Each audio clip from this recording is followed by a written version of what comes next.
আসসালামু আলাইকুম আমার প্রিয় বন্ধুরা, আশা করি আল্লাহর রহমতে আপনারা ভালো আছেন।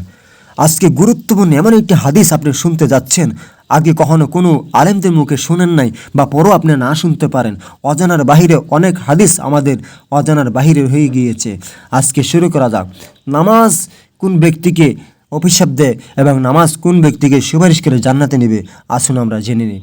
হুজুর সাল্লাল্লাহু আলাইহি সাল্লাম ইরশাদ ফরমায়েছেন, যে ব্যক্তি সময় মতো নামাজ আদায় করে, উত্তম রূপে ওযু করে, খুশু খুজুর সহিত নামাজ পড়ে, ধীর স্থিরভাবে আদায় করে, রুকু সেজদা উত্তম রূপে শান্তভাবে করে, মোট কথা নামাজের সব কিছু উত্তম রূপে আদায় করে, তাহার নামাজ উজ্জ্বল ও নুরানি হইয়া তাহার উপরে যায় এবং নামাজিকে দোয়া করে যে, আল্লাহ তাআলা তোমার এইরূপ হেফাজত করুক যেইরূপ তুমি আমার হেফাজত করিয়াছ।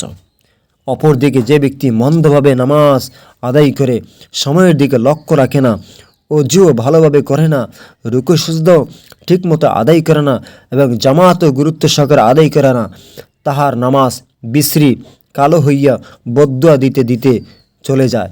আল্লাহ তাআলা তোমাকে এই রূপ ধ্বংস করুক যেইরূপ তুমি আমাকে ধ্বংস করিয়াছ। অতঃপর সেই নামাজকে পুরানো কাপড়ের মতো পৌঁছাইয়া নামাজের মুখে উপর ক্রিয়া দেওয়া হয়। নাউজুবিল্লাহ। প্রিয় বন্ধুরা, আপনারা আমাদের চ্যানেলটিকে সাবস্ক্রাইব করে রাখবেন। তারগীব তাবারানি হাদিস।